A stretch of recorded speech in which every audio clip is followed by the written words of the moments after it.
Hey, friends, welcome to the Natasha Crane podcast. I am guessing that you are at least vaguely aware that there are some really bad books in public schools today. But I'm going to go out on a limb and suggest that you probably don't know just how bad it is. I know that I didn't until I was doing a lot of research for my book, When Culture Hates You. And it was so bad when I learned about the kind of content that is existing in schools everywhere today that I actually cried. I cried when I saw some of these books. This is so important for us to understand as Christians. And my guest today has made it easy, yes, easy for you to find out exactly what is in your local school libraries. My guest is Karen England, and she is the founder of the website takebacktheclassroom.com. I actually recommended this website in chapter 10 of When Culture Hates You. And so I am thrilled to have her on the show today so that we can talk more about this issue, what's going on in public schools, how we got into this mess, and what you can do about it. By the end of this episode, you're going to know how to take action, and I hope that you will. So stick with me for an amazing conversation with Karen England. Before we get into the interview, though, I want to tell you about our sponsor today, Summit Ministries. Summit Ministries is an amazing organization that has developed all kinds of worldview intensive conferences for young people ages 13 to 25. They do this in the summer. Some of the conferences are online, some are in person in Georgia and Colorado, but they are all fantastic experiences to help young people develop a more biblical worldview and learn how to defend their faith. If you followed me for a while, you know that's something that I am passionate about. And because of that, I've sent my own kids to Summit for in-person conferences. My twins, when they were 16 a couple of summers ago, they went to the in-person conference in Colorado, and it was a wonderful faith-building experience for them. If you have teenagers, you know it gets harder and harder where they don't want to talk to mom and dad a lot about these kinds of topics. And so if you have the opportunity to have Summit come alongside you in this experience of discipleship, you are going to be so blessed. So I want you to go learn more about them and see if this is something that would be a good fit for your kids next summer. Go to summit.org/Natasha to learn more. And if you end up registering for one of the in-person conferences, you can get $250 off by using my code Natasha26. And the registration opens on Friday, November 14th. If you're one of the first 135 people to sign up, you'll get a box for Christmas that you can put under the tree that will give your kids just a little something to look forward to as they think about next summer and going to Summit. So check it out, summit.org/Natasha. With that, let's get to the interview. Well, Karen, I am so excited to welcome you to the show today. I've been wanting to talk to you for a while, as I told you when we first made contact. So thanks for being here. Why don't we start by just you telling us what it is that you do exactly and how you got into this kind of work? Well, first, thank you for having me, Natasha. Huge fan, and sorry that our emails missed. So I'm so excited to be here today. So years ago, I work in public policy, and for 30 plus years, I have been working in the pro-family realm. Started getting active when I realized I was a new believer, and I realized that not everyone thought like I did.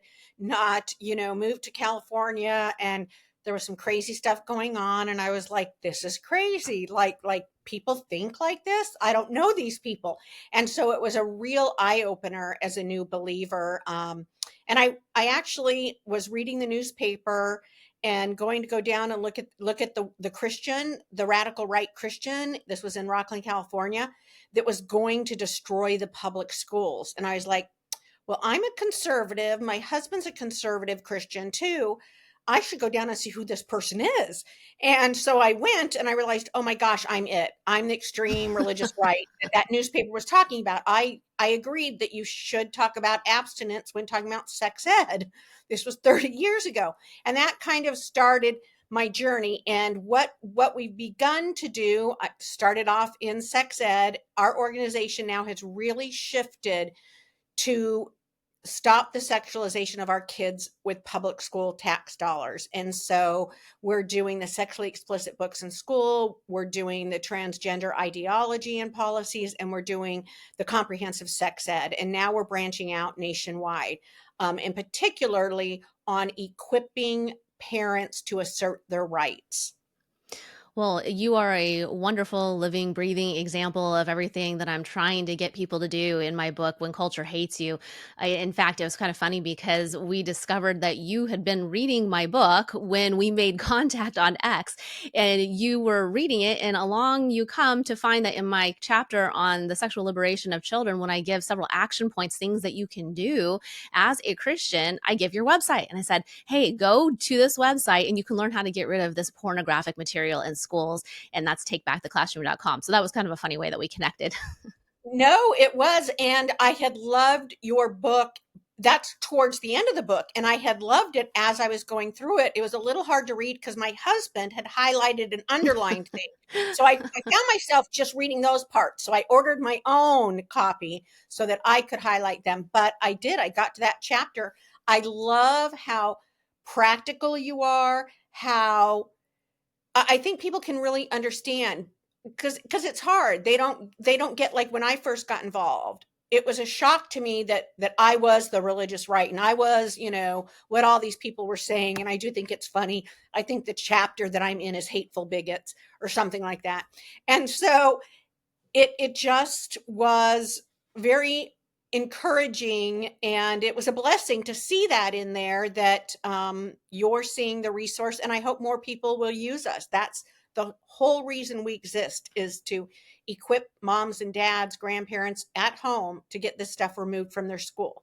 Well, and you make it actually easy. You hold everyone's hands, and so that's why I'm so excited to do this episode with you to get people to think about this. Because if you want to be salt and light in the public square, you want to get out there as a Christian the way that we should be, then you need to kind of have an idea of where do we start with that. And frankly, a lot of times we just don't know where to start. But you've been doing Right. this work for a long time, and you have made it, I don't want to say easy, but feasible for Yes. parents Yes. and other concerned citizens to get involved. So let's dig into that a bit. So your takebacktheclassroom.com website, you have the statement that's on the top of it, and it says this quote, pornographic books have infiltrated classrooms and libraries for the purpose of grooming our children under the guise of education. It's time to take back control, end quote. So I love that. I agree completely. That's what that whole chapter 10 in When Culture Hates You is about. Let's define a couple of key words before we get too far. How do you define pornographic in the context of what you're working on? And then how do you define grooming? Okay, a couple of things I want to say. Please don't tune us out. That this is not hyperbole. I can back up what I am saying.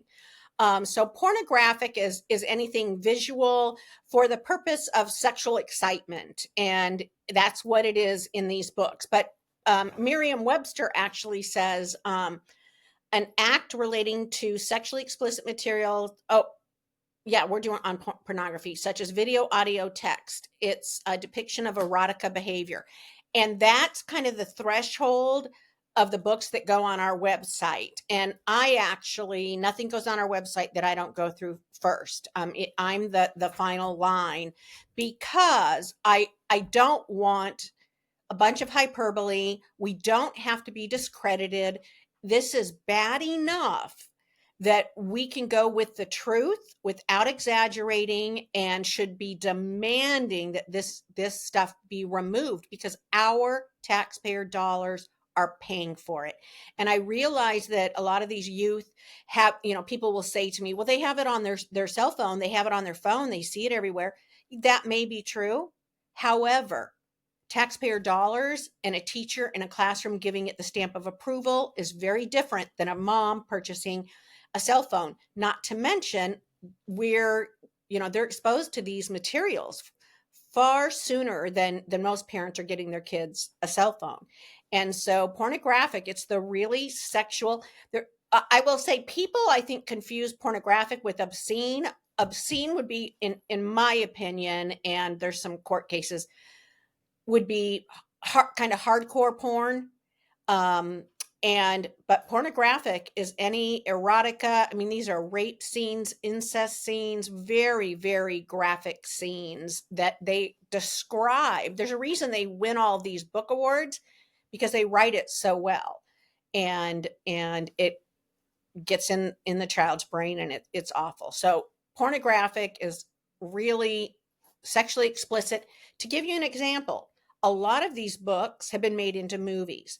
So Push is one of them.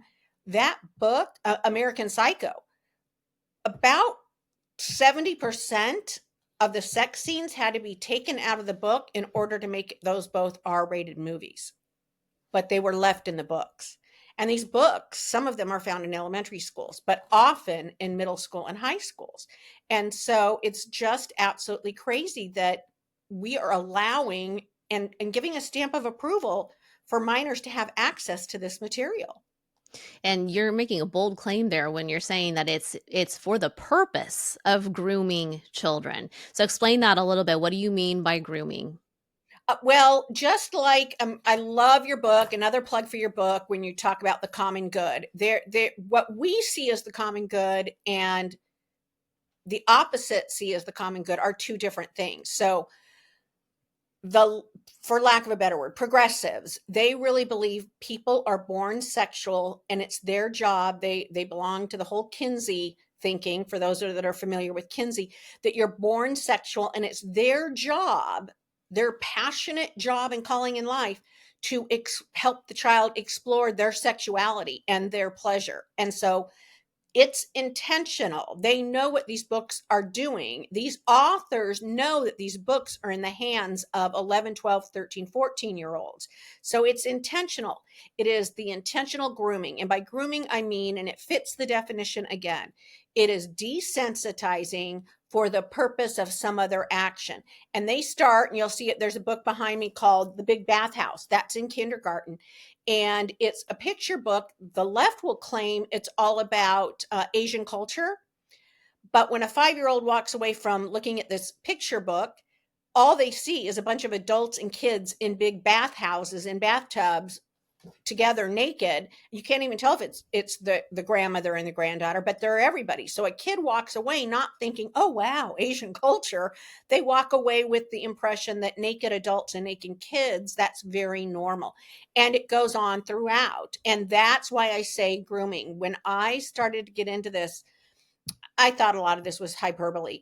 But every time, and just yesterday, I spent a lot of time working on some of the books, and it just makes me so angry because it is so obvious. All you have to do, go through just a couple of books in your school district from, elementary school to high school, and you'll see it's every step of the way they are desensitizing our kids to the things that should make us blush. And it's making it seem very, very normal. So I say we're doing the sex traffickers' job for them because we are telling them as the government and as the school, this is really all okay. And these stories are about 12-year-olds and 14-year-olds. And it is really, really, I can't stress how serious it is, and that parents really need to pay attention to what is in their schools because kids are checking these books out. Oh, there's so much there that I want to respond to. I mean, I want parents to understand that what you're saying, you're not just reading into their intentions. You're not just saying, well, I think this is what they're doing, because I think people who are unaware, uneducated on these issues sometimes think that, because like you said, it's like, isn't this kind of hyperbole? Yes, Oh, there may be some stuff that's a little bit more explicit than what we would want, but that's always been the case. But no, you have to understand the history of this stuff to understand these ideas. You mentioned Kinsey, and that goes back to Freud. So you have Freud and you have Kinsey and you have queer theory, all these things. We're not going to have time today to get into the whole history here, but that's what I go through in chapter 10 in When Culture Hates You, to show that everything that is already accepted by mainstream society and the sexual revolution today, it has the same roots. So this is just the next thing that will be acceptable by the mainstream. That if you look and you see that same history and you say, well, we accept all these other things, maybe we haven't quite accepted this as mainstream society, that kids should be exposed to this pornographic stuff, and you start to think, well, maybe that's not going to happen, then I want to disavow anyone of that notion. It's the next step. oh, oh, it's happening, and it's happening on our watch. And I've been and can continue to be frustrated with the church. And their lack of leadership on kind of what's happening sexually to our kids. Progressive churches are out there at school board meetings testifying, oh, they need to see themselves in this stuff. Oh, you're all prudes. And we start to back up where we should be on the forefront. We have nothing to be ashamed of or afraid of in going and calling this out. And we should be saying, how on earth do you justify having this in the classroom? Right. How do you justify having a minor have access to this and telling the minor this graphic story about incest? You tell me how you defend this with taxpayer dollars. That's where we should be, as opposed to shying away like, oh no, I'm the religious right, or they're going to hate me. Yeah, they are. Culture is going to hate you. Right. And it's so, I will tell, if people are listening and you haven't looked into this before, I want you to know that when I first discovered Karen's website and I started looking at some of these books and I saw some of the excerpts and I saw some of the actual pages that are from these books, I cried. I did. Mm, It was I couldn't believe what I was seeing. It's beyond whatever you're picturing as a listener right now. I want you to picture 10 times worse than that. You will not believe the kind of stuff that is in the books today. So this is not just kind of questionable borderline material. We are talking about undoubtedly outright pornography. And I also I don't want to get too hung up here because there's so much that I want to talk about how your site works and introduce people to it. But I also want to just emphasize what you were saying about the Asian bathhouses, for example. Most of these books, at least in my experience, and you tell me if I'm wrong or you've had a different experience, and most of these books will latch on to some kind of so-called marginalized community. So they take on this kind of super narrative so that you can justify the book's existence with the sexual content that's in it.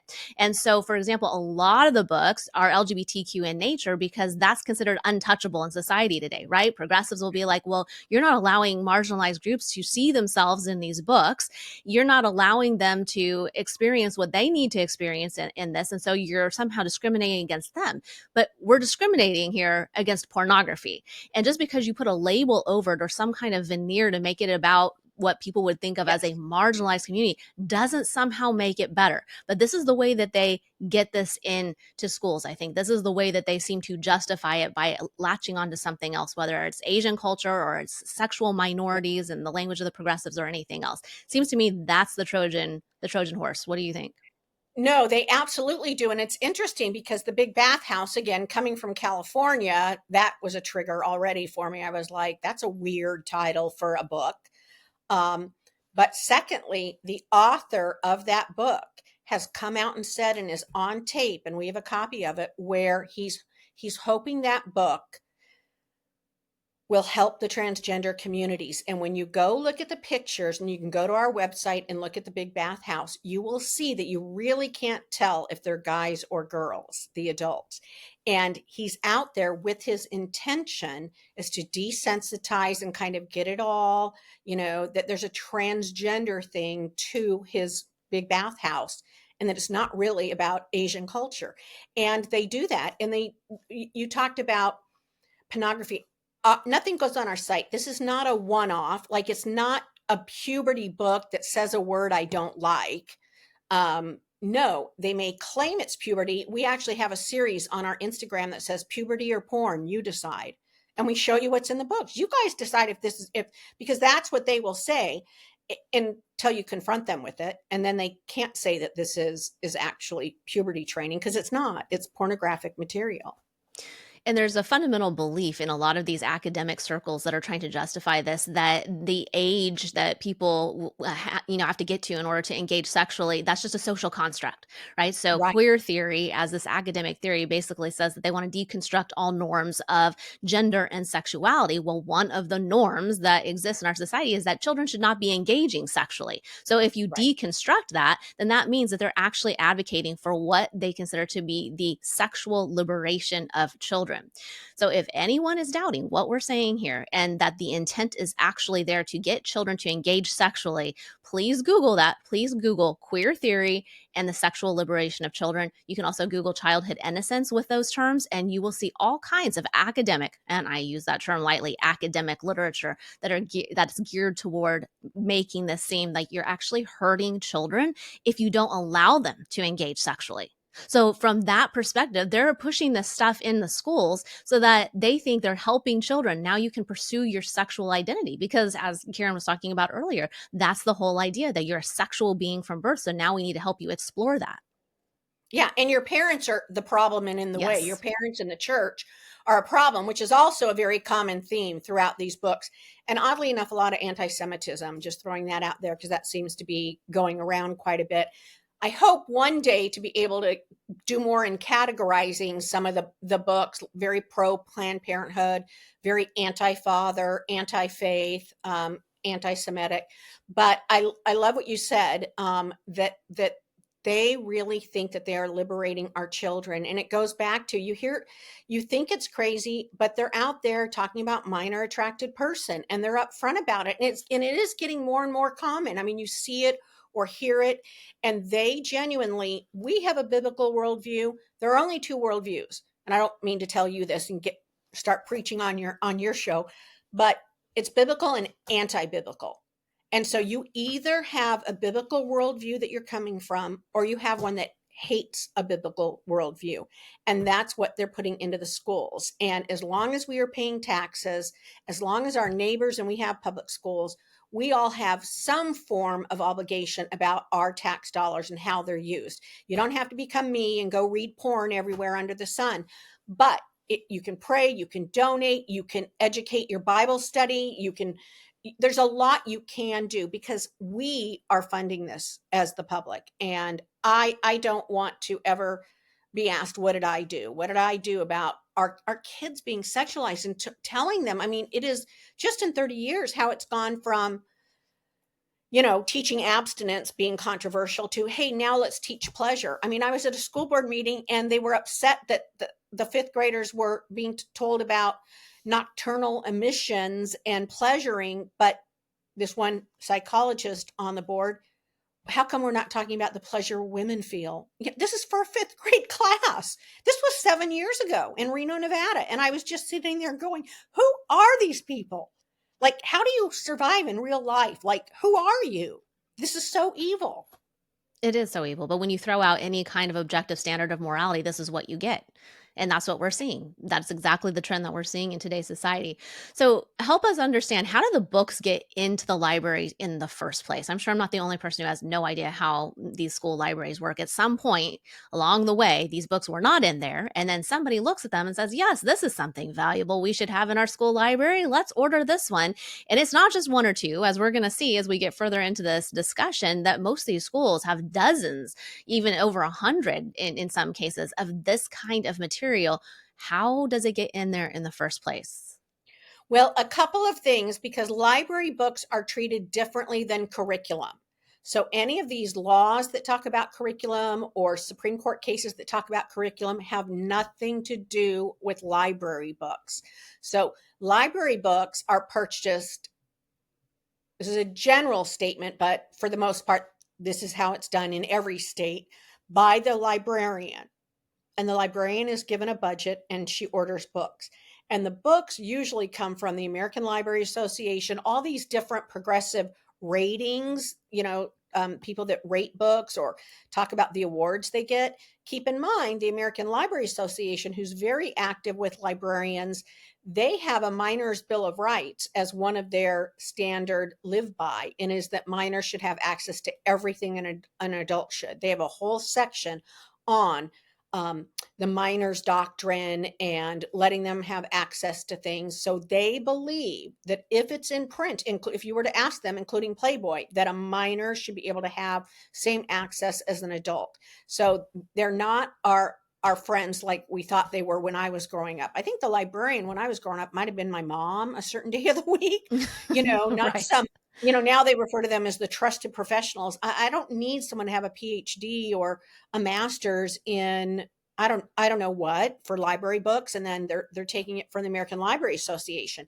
And so that's what they're doing. And they have a whole different worldview. So that's how they get in. Removing them is very different, because there's a Supreme Court case called Island Trees versus Pico. And that's what governs the removal of them. So we kind of have a double problem here. We need to get them removed, and then we need to get some standards about how you bring stuff into the school. And that can be done at the state level, at the school district level, especially if you're in a blue state, you can do that at the school district level, and you can ensure that this stuff isn't coming in. And because it's a Supreme Court case on how to get them out, you can follow the model of the Supreme Court case and get them out. So I wanted to talk a lot about getting them out, but before we move on, I just want to make sure I understand this. So it's the librarian is in charge of deciding which books come in. I mean, theoretically, if you had a Christian librarian who had the wherewithal to understand what's going on, would that person be able to identify the stuff and keep it out? Is it that much just at that one gatekeeper that it depends on who that person is, or do these organizations have a lot more power, like the American Library Association, to kind of put pressure on certain schools or districts to say, hey, you need to have these books? I mean, how much does that one gatekeeper have the power to control? They actually have a lot of power unless the school board and administration starts to do some oversight. And they usually just go with what the ALA, all the conferences they go to, they're fed. And even some Christian librarians, buy into it that, they need to see themselves. The what is it? Toxic Toxic empathy. toxic. Thank you. I can talk. Um, so they buy into it. But I'll give you an example. I spoke about a year ago up in Portland, or not Portland, Bend, Oregon, and they had taken over two school districts there. The conservatives, and so they were solid majorities. And a gal came from another town and came up to me, and she just was so excited to meet me, and she started crying and saying, I had to quit my job a few months ago. She said they went into a meeting that their district librarian was having, and books were put in categories: LGBTQ, CRT, whatever those were, the sexual ones. And she was told a certain amount of her budget had to go for this category, and that category. And she said, I couldn't do it. She goes, I just couldn't do it. I had to quit. She was crying because she Wow. said, I loved my kids. I love my library. I love getting kids to read, but I could not do this. And so there are some good ones out there, but that's where you have the district librarian hold a meeting and say, I'm gonna, make you order these with your budget. Okay, so before we get into the specifics on your website, one last question that's kind of at the big picture level. A lot of people use this term book banning, and they'll say, "Oh, you're really working to ban books. That's really dangerous. That's a slippery slope." Explain what people mean by book banning and how do you respond to that? Couple of things. First, thank you for this prompt, because we have a handling objections on our website that's the first one we cover. And you can see quite a few things on Instagram where I go up to people that say, stop book banning. And I ask them, oh, what book am I trying to ban? And they can't answer it. So I usually don't say the word book banner. But every book that is out there is still available for anyone to purchase. And our specific calling is that matrix where it's tax dollars and minor children and the sexually explicit stuff. So I will often, when they say, oh, they call me a Nazi. I approached a gal in Huntington Beach and said, can you tell me what about my position makes me Nazi? Oh, they burned books. Okay, well, I haven't burned a book. Can you tell me one book that we want moved to the adult section that I can't get on Amazon? Well, maybe not you. They can't answer it. But our side usually gets so defensive. No, I'm not. No, I'm not. No, put it back on them. I mean, a lot of times I will just roll something off my tongue that I have in a book and say, do you think that's appropriate for a 12-year-old? Literally, I mean, I walk around with some of these books and I will just say, is this what you're talking about? Because this is what I'm talking about. Do you think that's appropriate for a 12-year-old? And really put it back on them instead of us getting so Yeah. defensive and going, no, no, no, no, no, I'm not a Nazi. So I just want to encourage you. We need to own this and Yes. put them on the defense. Absolutely. And it's so funny to me how many people get freaked out about that word book banning, like you're saying, where we're kind of like, no, I'm not. I would never. I don't really care if somebody wants to call it book banning. I mean, call Yeah, it whatever you want. I am totally and completely fine banning a book from a school public library that is completely yeah, inappropriate for kids of that age. Fine. Yes. yeah, Ban the book. yeah. Like, it's And amazing. I was going to say, I often will say, if it's a conversation, and I like to have these conversations, especially with a camera going, but I will ask them. I was standing in line before a school board meeting in Chino Valley, and the gal was like, "Oh, you're the book burner lady, blah blah blah." And I said, "Well, let me ask you, do you believe in Playboy in the school library?" She's like, "No." And I said, "Okay, so we agree there's a line. Yeah. We agree Yeah. there's a line. Are you trying to burn Playboy or ban it?" That's so good. No. And then I'll bring up some of the stuff that's in there. And so, again, I just think that we need to kind of push back on this whole book banning. Ask them the name of the title and look it up on Amazon right when you're standing there and say, you can get it on Amazon. I don't know what you're talking about. It's almost like there are two different conversations going on depending on who it is that you're talking to. In some cases, if you said, should any line be drawn, there are lots of people who would say no. You know, like you Well, even said, that's like the minor bill of rights, I think you called it from yeah. the ALA. I mean, they're basically saying draw no lines at all. Okay, that's one whole set of problems. And then there would be people who would agree, no, there should be some line. And it seems like a lot of those people haven't actually looked at the books like we're talking about. They don't know how bad it is. So they assume it's not over that line, and it's completely over that line. Oh, I'm so glad you said that because I live physically. Our home office is in Sacramento, but I live in Tennessee. And I was at a school board meeting and I was reading from The Bluest Eye. And it was one of those meetings where all the teachers show up in red t-shirts because they want a raise. And after I read from The Bluest Eye and I was leaving, one of the teachers came up to me and said, "That's not in our school district." And I'm like, "Oh, yes, it is." And I had a sheet because of our website. I said, "This is the school, this is the school, this is the school, this is the school." She's like, "I don't believe that." And I go look on the school library. You'll see it. But she was offended. And she was a hardcore teacher union person. And that book is one of the more mild in comparison to some of them. And they just haven't looked at it. And I will tell you, Natasha, I was one of those that poo-pooed. I was very judgmental, very snarky. I would kind of, in my own circles, if I was honest, I kind of would put those moms down. Who cares about one book in the library? Like, what is the big deal? I cared about comprehensive sex ed, not that one book, that no one's checking out, until I started really looking into it and how deep and wide it is. And then I was really convicted. And so now this is kind of what I'm committing this last decade of my activism is really to the books and curriculum that are sexualizing our kids. I think the people don't know how bad it is. And so my hope is that every single person listening to this is going to go to your site, like we're about to talk about, look up their schools and actually look at the excerpts from the books because you can't unsee that. Like I said, it literally put me into tears because I couldn't believe any child would see this. So it's important for our listeners to know, like, you can't just like hear this and conceptually think that there's some bad stuff in the libraries. You have to know how bad it is to care.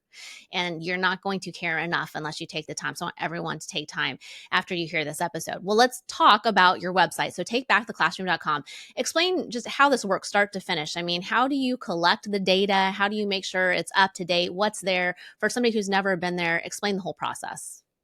Okay, so what we do, which is different than any other group, is we have a database that covers 50 states and every school eventually with the book that's in the specific school with the excerpts in that book. So, for instance, if you live in Rockland, California, you can go look at Rockland High School, see the books, and we have a sheet, a book report sheet that is a list of all the excerpts or most of them. I mean, sometimes I just don't have enough time to, after 17 pages, I'm kind of done. Um, and we want you to use that information to educate others and to get that book removed and then get a policy in place so that you are not having them repurchased. But what we did, this was a total God thing. So started doing this. We were doing everything by hand with a few volunteers. And so we would just have them look up a school, do it on a spreadsheet. I mean, this would have taken us like 20 years. Pastor Jack Hibbs had me on his podcast 3 years ago, and it went crazy, and our website crashed. And we had to quickly, I need $4,000 just to get something up. So we raised that money right away. We got something up. And then we got from that podcast about 130 volunteers across the nation that we were monitoring, or we were having them look stuff up. So we had a lot of people, all of that. And it's a God thing. I had one of our faithful volunteers that had been volunteering for a year. She lives here and met me for coffee and said, "Karen, what were you thinking?" She's like, this is going to take forever. I said, listen, Linda, I don't know what I was thinking, except I really heard from God that it had to be the excerpts in that child's school, and that tying them together and the proof was it. So it didn't matter to me if it's going to be 10 years, 20 years. I'm just going to keep doing what he has told me to do, because this was so clear to me. And I'm not one that goes out and, oh, God told me this. That isn't me. So when this happened, God was serious. I mean, there was no way I could deny it. And so I said, okay, Lord, I'm just going to do it. Well, we had another volunteer that had heard me on Heidi St. John, and she was volunteering. Her husband was a former um, computer guru.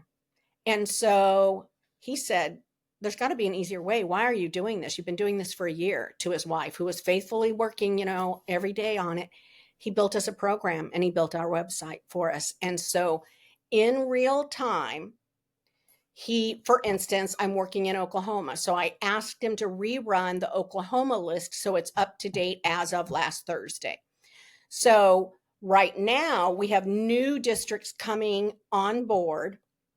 And we do reruns, but there's not a schedule for that yet, because we're not 100% built. We've got we have every school district. Actually, in 40 states, we have every school district possible, because there are some that will not let you access the library, and we have to go back and try and figure out how we do that. Ohio, so there's a lot. There's one school district in Oklahoma, and you have to have the child's password to get into just the child's library. So we can't write a program unless we have the child's login, and it's only for that school district. And while we were doing that in Clark County, Nevada, which is the 5th largest school district in the nation, Las Vegas, we've been working for about a year with a mom there, and it was all password protected until she got them to change and give them transparency. And literally, we gave the information we needed to our web guy, and by the next day, it was populated with the excerpts. All of that is stuff we have ready to go, and it was just populating. Literally, I'd go on, an hour later I'd go on, and it's populating as we look at it. So if we're going into an area, for instance, Oklahoma, I wanted to make sure before I spoke at an event that everything was accurate. I tend to know when a school district or a state has had a law and things are being removed, so I can have him rerun something. But we'll be on a regular schedule of rerunning that. But I'm really confident. And when I work with parent groups, I encourage them, the day of the school board meeting, check our website, but also go to their website, the school district's website, and take a screenshot of that book. Like in Tennessee, you can actually see where they put it in the library. They have a visual that you can see. And so, because they all say, it's not there, it's not there. I had a legislator call me in Oklahoma, it's not there. I pulled up the school website, sent it to her. She goes, okay, I'll call them. It's like they all say, oh, this isn't in our school. Our librarian wouldn't do this. They're all over. Red states are as bad as blue states. Oklahoma is one of the worst. Hmm. So when you first started this process, you had to build up some kind of list. I think on your website now it says you have about 400 books that are on the list. So you had to go through that initial process of figuring out, these are books that tend to be in public school libraries that we're concerned about. Right. Now that you have that list of 400, is that what you're checking against each of these districts, that you're comparing it to the 400 to say, okay, here are how many hits that we're getting? Because I can't imagine you have, individuals who are in libraries, flipping through every single book. Is it kind of like you're looking against a specific list right now? Does that make sense? Well, yes, and I have that list, and so there's about 400, give or take. We've just recently removed some that aren't as bad as the others, I guess, for lack of a better explanation. But we have a list of about 1,200. But we wanted to start with a smaller number so we could get all 50 states done and get something out there. And done means that you've compared a local school's library catalog to your known list of offenders, basically. Yes, we actually have to give him certain information, our web guy, and then he literally, and this is going on every day. He will run a school district, and he wrote a program and gets the information, and it goes live. But it's only those 400 books. We're very close to having all of the excerpts done, because you'll notice not every book has a list of a ton of excerpts. We always have one, but that's what we're working on, and we're very close. In the next 2 weeks, we'll have all of those done that are on our website now. Then we can take on another 400 new books and authors and get PDFs up of them, and then it'll repopulate the website. So if your school district has 98 books, it's probably 4 times that when we get done through phase 4. And we get new books every day. And there's a couple of screenings it goes through, but then it comes to me. And then because of the process, because we are looking at the books, I'm on Kindle all the time, buying this stuff. So it's really funny when Amazon says, "Oh, you may like this book, A Boy and a Boy," or You're it's like, like, tell "No, me Amazon." about that book. I didn't know, but it needs to be a warmed book. Yeah, yeah, because I buy a lot on Kindle, but we do the excerpt, so I see everything that's in there and questionable. And so there are a few that we've pulled off our site when we really got in deep, but we take a lot of care in what we put up there and to make sure it's accurate. We don't want anyone to be discredited because the truth is bad enough. We don't have to exaggerate. So I hope that answers your question. But Yeah, yeah, no, that's very helpful. So it's what's scary is that there are hundreds of books. That it's not like you're saying, yes, this is the 400 definitive list of, the books that we would ever be concerned about. You're like, no, this is where we're starting. We're trying to get this updated for everywhere across the country. And then we're going to go on to the next set of several hundred books. That's just, yes. it's heartbreaking and a horrifying prospect, but so thankful for the work that you're doing there. Now, on your website, I know it says that out of these 400 books, some of them are flagged in a way that they fit what you call the legal criteria for removal. And then others are just kind of warnings for parents that kind of indicate maybe this is not legal removal criteria, but you should be concerned about some of the content. So, how do you distinguish between those two things? What makes something legal criteria for removal? Okay, and this is a really great question, and people that are listening can pray about how we handle this, because when we started a couple of years ago, we did everything based on the Pico case. And the Pico case said you can remove a book if it's pervasively vulgar or educationally unsuitable. And so we started mainly with middle and high schoolers, those book titles, because that would fit it, pervasively vulgar. And but culture has changed a bit, and people are done with the LGBTQ, a lot of the in your face books. And we had put them down because they didn't fit the criteria of pervasively vulgar, but they are educationally unsuitable.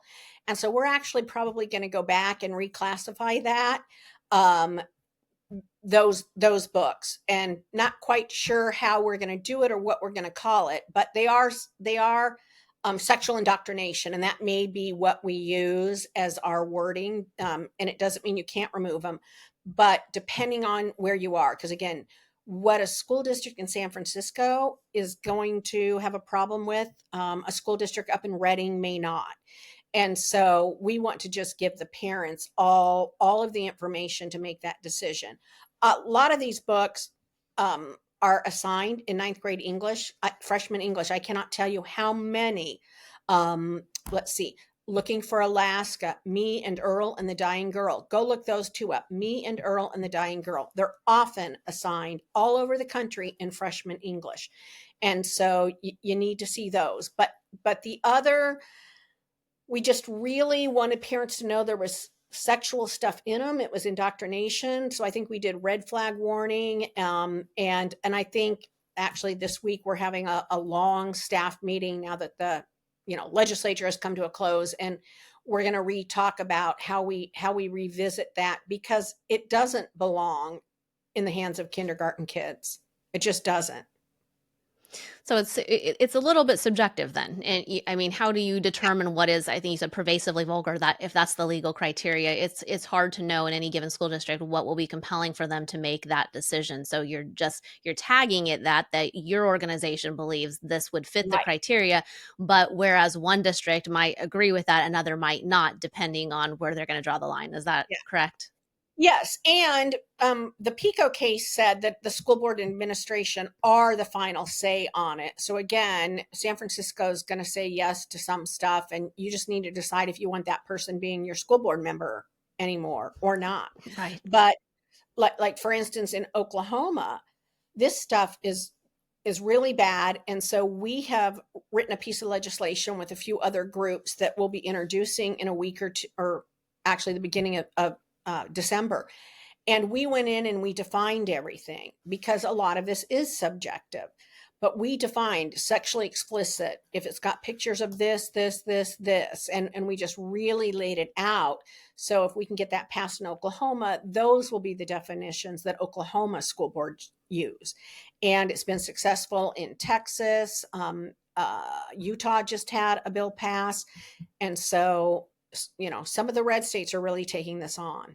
Well, that's amazing too, because that's going to help you not only get the books out, but make sure that they don't get in the first place, right? Because then that librarian gatekeeper we were talking about at the beginning now has to go according to some standards before they're purchasing the books. Yes, yes. And that's what we're writing into the laws. And we also have a model policy that does the same thing.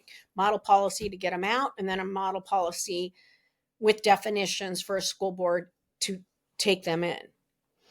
So, okay, a little bit about how the site works, just so listeners can imagine what this is. So, when you go to the site, takebacktheclassroom.com, there's a search box at the top and it says search your school now. So, you can click on that and then you'll see a list of clickable states. So, you click on your state, and then within the state, you can see all the school districts that they have. And then you click on your school district and you can see all the schools. And I think you can also search directly for a school, but just to give people an idea, it's a whole kind of funnel that you can get down to here. So, you can investigate other districts, which is it's eye opening. I was doing this for our area here. So when I went as a case study to look at our local high school that we're zoned for, my kids don't happen to go there, but I was just looking at it as an example, it pulled up 130 books.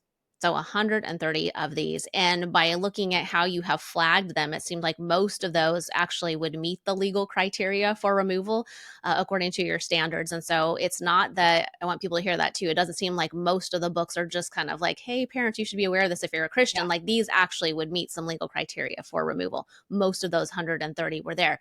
So it's my understanding. I just want to make sure everyone understands exactly what they're seeing when they go to your site and they pull up their school and they see a list of books, whether it's 130 or anything else. That means that as far as you know, as closely up to date as you can, that there are 130 of these concerning books in their library right now, plus or minus a few.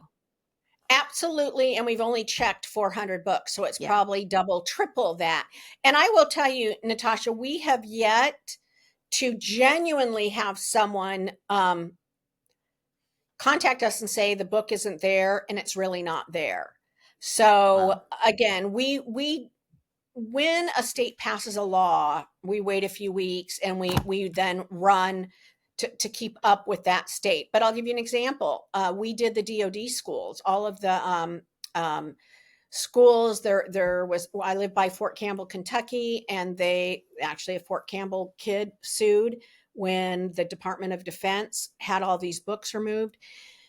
The ACLU sued them, and so we went and we actually we'd run all the books, but this was, they had given them a list, but it didn't include the really sexual books, the DoD. So we still had a lot of books on the site. Another week or two, because this case just happened where they were told to put it back, we will rerun the DoD schools and it will populate a whole lot more than what we currently have there. So we pay attention to what's going on in court cases in states, and try and run an area. Hillsborough, Florida is one we're going to rerun because I know a gal there and she's getting a lot removed. And so outside of that, but like we just ran the state. Once you've run it, we've ran the state in Oklahoma overnight and it was updated. So, if I'm working in an area, like when I've worked in Chino, I will have them run Chino 2 days before I go into that school district to ensure it's accurate. Well, one of the things I thought was so interesting when I was just kind of browsing around the site is that if you go to our local school district and then you look at the number of books in the high schools within the district, they vary. I mean, you can tell that this is not just done at the district level because whereas my high school here has 130, another one in the district had 44. So there was a big difference there. But that said, I did not see any districts as I was clicking around where you'd see a high school, and I was looking specifically at the high schools, a high school that only had one or two of these. Is that generally true in your experience that you don't find high schools that are pretty much clean of this stuff where it's like, oh, a couple have slipped in. It's like dozens, if not hundreds. Yes, absolutely. And you'll notice in the high schools nationwide, there are a ton of the Sarah J. Maas. Those are the ones, the Court of Thorn and Roses with the really bright covers, and anything from Ellen Hopkins, which is there's just People Kill People. I mean, just a bunch of those. They're in. I don't think I've seen a high school that didn't have at least one of each of those authors. Mm. And then I want to explain, I appreciate that you really went through our website. So if you go through and it says 0, it means that that library was checked. If it says not searched yet, it means that we haven't searched it yet. So if it says 0, then at the time we did a search, we mean it did have 0. So that one, when we run another 300, may pop up 3 or 4 of the new 300, but you can be pretty assured that there's 0 in that school district. Okay, that's a helpful clarification because, like I said, I want everyone to finish this episode and then go look on the site, pull up your schools, and look at these books. Don't just look at the list, but like I said earlier, go in and actually read these excerpts and see what's going on in your local schools. And then you're going to want to take action. So let's talk about that now. You have, and I love this, you have on the site all kinds of tools that are free for people to just download and see what to do. They're step-by-step kinds of tools. And so I want to make sure people know that they'll get the detail there. But can you give us just an idea of what it looks like to get books like these out of school so people have some kind of concepts in their minds as they're listening to this of what that entails? Sure. Well, nationwide, every school district should have a policy about how to remove controversial books, sexually explicit books. And you really have to look because how they handle curriculum is different than the library book. The library book is governed by PICO. Most school districts have a policy that is modeled after the American Library Association, and it goes something like this. If you have a kid and you want to complain about that book, fill out our little form and turn it in. They select a committee of people who thought this book was great in the first place. They meet in secret for about 3 or 4 months. They come back and say, well, this is germane to the story, or hey, she needs to see herself, or whatever crazy thing they say. And by then it's leaked who the parent was that challenged the book, and everyone's calling them a book banner. So we have a policy that's a little bit different. So we recommend that. But what we also recommend, and this is in our toolkit, our step-by-step guide to removal, we recommend that when you fill out that form that the school district asks you, because it's set up to make the parent fail, because they know they don't want to remove these books. I actually tell them just to put see attached, see attached, see attached, and not answer any of the questions. And we have a downloadable letter for you to write where you insert the school and all of that. And then we ask that you attach the excerpts of the book to that and challenge it that way, because they will ask you things like, do you object because it's got gay characters? A person says yes to that. Well, the other thing Pico said is you can't have anything removed just because of your ideology.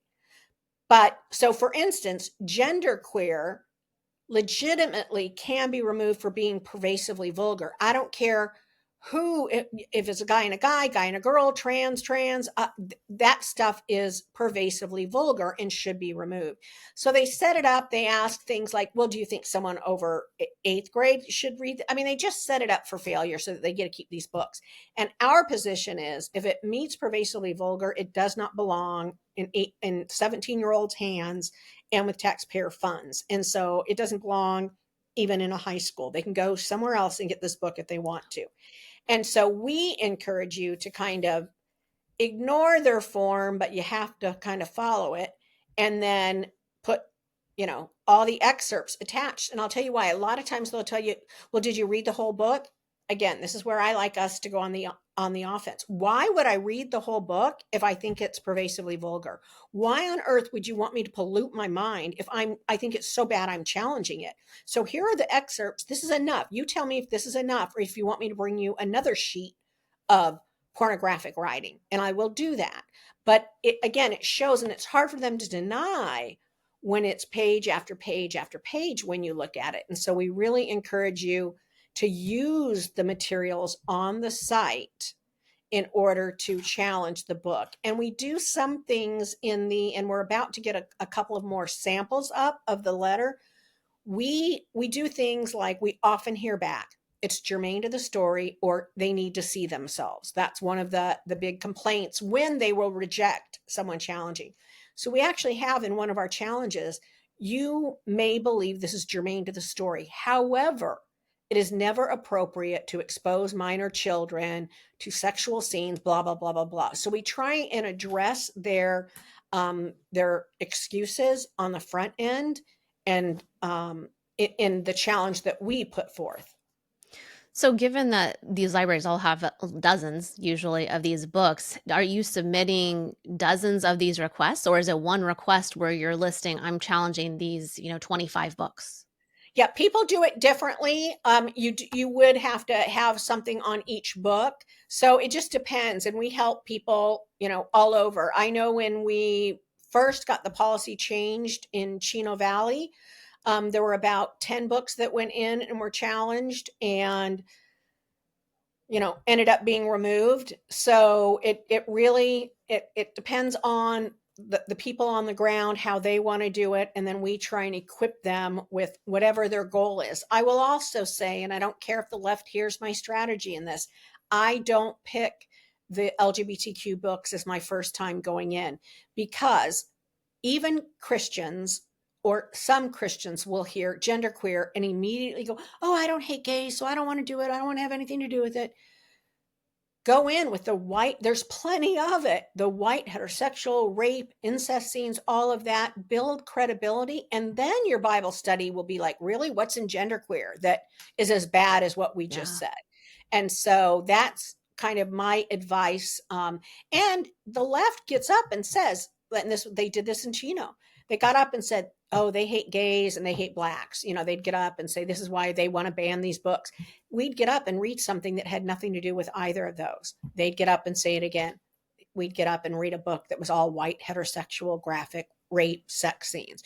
So even the progressive on the school board looked at the superintendent and said, Dr. Enfield, are these books really in our schools? Because these are a problem. And he Wow. reported back at the next school board meeting, yes, they were in the schools. We said they were. And so those are the kinds of things that to grab their attention about what we are really talking about and not to buy into the media story. Because I know how hard it is when you have your own kid in school and, you're we transferred our oldest, and then we homeschooled and private schooled down to our youngest, but we had to transfer him when we lived in Northern California because I was starting to battle with the Rockland Unified School District, and we transferred him to Granite Bay because it was going to be hard on him. And I get it. So I'll be the lightning rod. I'll let your school boards hate me and call me names. But I understand that it can be difficult to go in and do these things. So we try and come alongside the parents, encourage them. Your book, everyone should get your book. And I make it sound like I read a lot of regular books, but I don't. I read a lot of porn, but I loved your book. Thank And you. that was before I even realized we were in it. So, I just immediately went to Twitter and messaged you when. So my husband does like to take a lot of credit for that. He always tells me, well, remind her it's because of me. I'm like, no, it's not because of you. It's because we serve a really big God, but you go ahead. You think it's you. Yeah. He read your piece on He Gets Us. And he teaches Bible at a private Christian school to the hybrid homeschoolers. So it was right up his alley. So he had purchased it, and I just recommend it to everyone because it was empowering to me. I usually have pretty thick skin. I don't get down. But it was empowering to me, again, to stay in the battle, to stay in the fight, to bring more alongside us. And people are waking up. They're waking up. Well, that's so encouraging to hear. Thank you for saying that. I really appreciate that, especially coming from you. And what would be your closing kind of exhortation to people in terms of getting involved with this? And I'm sure a lot of people don't feel equipped as it is to go into this kind of realm. Maybe it's something totally different than they've ever done. But I'm guessing you've worked with a lot of people who have never done anything like this. So, what can you say to people? And what would be your heart that they would Well, follow up this absolutely. episode? Well, a couple of things. I do need to share that I recently got my report cards from 8th grade and I had a D minus in government, and now I'm helping write laws. So I am a perfect example of equipping the called, because I would have never thought, I never even knew you could go meet with your legislature until I was 31. So, I'm all self taught. And so anyone can do this. But what I'd really like to say is everyone that has heard this is going to be strong. You're now complicit at some level because you have heard that there's pornographic, sexually explicit materials in your local school district paid for with your tax dollars. And so you've got to do something. Again, that could be pray, that could be send, emails to everybody. I don't know what it is. And we're here, you're hearing me say, we're here to help you. We have a staff. This is what we do. We come alongside you. We help you effectively get these books removed. I don't want parents spinning their wheels, and the school districts like, to have a lot of hoops so parents get burned out and stop. I want parents to be able to parent, volunteer at their church, volunteer in their community. So we like to do the background for you. So it's kind of a package that we hand you and help you, whether it's a webinar or our materials on our website, and we're constantly updating that. So do something. It's like, and I don't have it by heart, but it's the William Wilberforce quote. Now that you know, you cannot say that you didn't. And so you've got to do something. I should probably get I that love that. memorized, but No, yeah. I love that. And, if you're listening to this and you're thinking, well, that is something I'd be interested in doing, but it is overwhelming, grab some people and do it together. I mean, get a group Yes. together, because when you're all working together, then it's empowering. I think sometimes to do it with other people, it's encouraging, and you can make it a whole project. Get your small group at church, for example, involved in this. And if you're somebody who maybe you're not physically well, or you just have a lot of limitations and you're like, that sounds great, but I can't do that, like you were saying, you can pray about this, but also it can be as simple as going on social media and sharing the website and saying, hey, raise awareness and say, this is going on. There are ways that we can work on this. I want to put this out there, and share about it on social media. Send an email, send text to friends. Generating awareness is an easy entry point into doing some Yeah. of these things. And that's the first step with this issue, is educating people about it. And we're happy to do privatized Zoom calls with a Bible study or a group that wants to take this on. So we're here to help serve parents that want to get this out of their schools. That's incredible. Thank you so much for your time today. And just more broadly than that, thank you for all the work that you're doing, because this is so important and it's something that not enough people know about. And so you're doing a lot of really important work that people don't fully appreciate. But the Lord knows. And I so much appreciate you. So thank you for everything you're doing. Well, thank you, Natasha. Thanks for having me on. And thanks for the book. It was encouraging. Absolutely.